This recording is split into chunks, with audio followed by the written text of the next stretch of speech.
Assalamualaikum warahmatullahi wabarakatuh. Alhamdulillah wassalatu wassalamu ala rasulillah wa ala alihi wa ashabihi wa mawalahu ba'du. Ikhwanil kiram wal kiramah, hadirin wal hadirat, kaum muslimin wal muslimat yang dimuliakan oleh Allah Subhanahu wa taala. Alhamdulillah hari ini kita sudah masuk pada hari yang ke-20 bulan Dzulqa'dah. Mudah-mudahan Allah Subhanahu wa taala tetap memberikan keberkahan kepada kita dan keluarga kita. Amin ya mujibat doa isaidin. Kaum muslimin wal muslimat yang dimuliakan oleh Allah Subhanahu wa taala, kita alhamdulillah ditakdirkan oleh Allah beragama Islam. Ayah kita Islam, ibu kita Islam, dan mungkin nenek kita atau kita juga Islam. Oleh karena itu dituntut bagi kita untuk melaksanakan Islam secara sempurna. Apa yang dimaksud dengan Islam secara sempurna? Paling tidak dia mengatur 3 hal. Pertama, hablum minallah. Bagaimana hubungan kita kepada Allah yang diatur di dalam akidah dan ibadah. Kemudian yang kedua, hablum minan nas. Bagaimana hubungan kita kepada sesama manusia yang lain. Ini diatur dalam pernikahan, di dalam persoalan politik, ekonomi, dan lain sebagainya, termasuk dalam persoalan masyarakat dan negara. Kemudian yang ketiga, hablum minan nafs, yang mengatur diri kita dengan diri kita. Bagaimana kita berpakaian, bagaimana makanan yang kemudian kita makan, bagaimana minuman yang kita minum. Ini semua merupakan hasil dari ketentuan yang telah ditetapkan oleh Allah Subhanahu wa taala, disampaikan kepada Rasulullah sallallahu alaihi wasallam, dan Islam ketika kita pahami dengan sempurna tidak perlu kepada yang lain.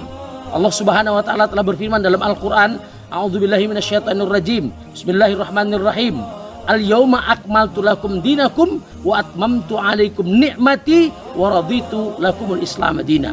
Hari ini telah aku sempurnakan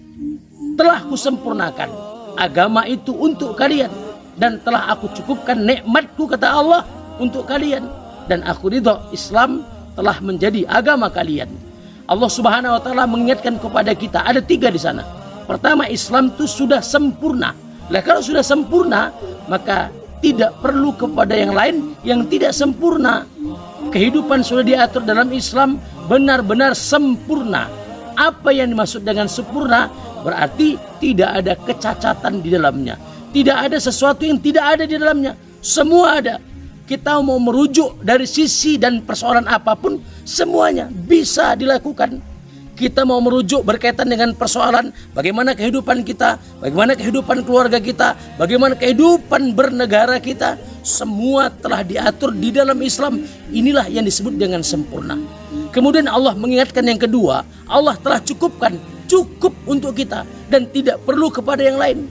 Apabila kita makan misalnya, lauknya sudah cukup dan segala macam yang dihidangkan kepada kita itu sudah benar-benar cukup, maka kita tidak perlu melirik kepada lauk-lauk yang lain, tidak perlu melirik kepada hal-hal yang lainnya. Sudah cukup.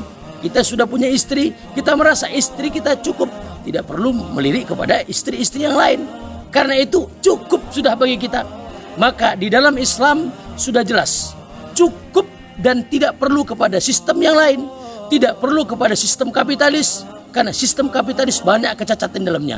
Tidak perlu kepada sistem komunis, malah sistem komunis itu menjadikan hidup menjadi berantakan karena mereka termasuk tidak percaya kepada Tuhan.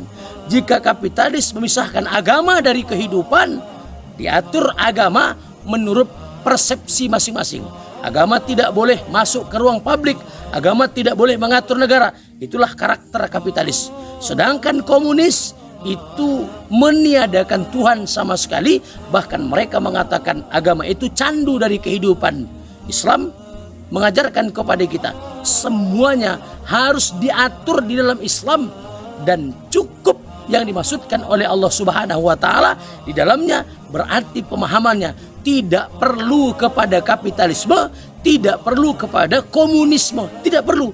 Cukup hanya Islam saja yang diatur di dalam Al-Quran, di dalam hadis. Sudah dibuatkan kitab-kitab fikih oleh para ulama. dari mulai persoalan toharoh sampai pada persoalan-persoalan yang menyangkut daulah atau menyangkut negara. Dan yang terakhir, ini harus kita pahami betul. Allah ridho telah memberikan Islam kepada kita. Berarti kalau bukan Islam yang mengatur kehidupan kita, kalau bukan Islam yang mengatur masyarakat kita, kalau bukan Islam yang mengatur negara kita, berarti Allah Subhanahu wa taala tidak ridho terhadap persoalan itu. Kalau Allah Subhanahu wa taala tidak ridho, berarti kita mendapatkan kemurkaan. Maka orang-orang yang mengatur hidupnya sesuai dengan kapitalisme, orang-orang yang mengatur hidupnya sesuai dengan komunisme, berarti tidak diridhoi oleh Allah Subhanahu wa taala. Kalau tidak diridhoi oleh Allah Subhanahu wa taala, maka inilah yang dimaksudkan di dalam surah Al-Fatihah, di mana ketika kita salat, ihdinas siratal mustaqim siratal ladzina an'amta 'alaihim ghairil maghdubi 'alaihim.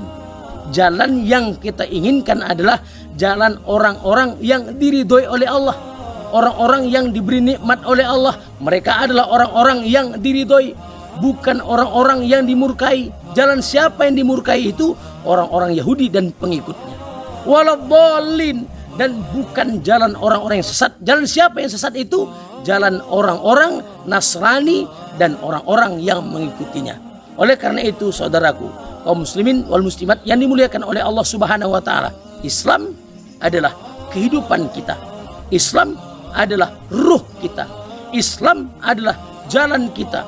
Maka kalau sudah Islam, maka Islam termasuk jalan yang harus kita tempuh, jalan yang harus kita pahami, jalan yang harus kita jadikan sebagai satu-satunya petunjuk untuk mengatur semuanya. Karena itu pahami, pelajari, dan amalkan Islam secara sempurna. Karena kalau seandainya kita hanya membicarakan, kita hanya mengatakan, kita hanya mengakui, saya ini orang yang beriman, tetapi pada faktanya kita tidak menjalankan Islam sesuai dengan keimanan kita. Ingat firman Allah. Allah Subhanahu wa taala menyatakan, bismillahirrahmanirrahim, wa minan nasi may yaqulu amanna billahi wa bil yaumil akhir wa ma hum bimumin. Ada sebagian orang yang mengatakan, kami beriman kepada Allah, kami beriman kepada hari akhir. Namun Allah menolak keimanan mereka. Allah menolak mereka termasuk dalam kategori orang-orang yang beriman. Jika sudah ditolak, naudzubillah, pasti dia akan mendapatkan kemurkaan. Demikian, laliqa ma'as salamah. Assalamualaikum warahmatullahi wabarakatuh.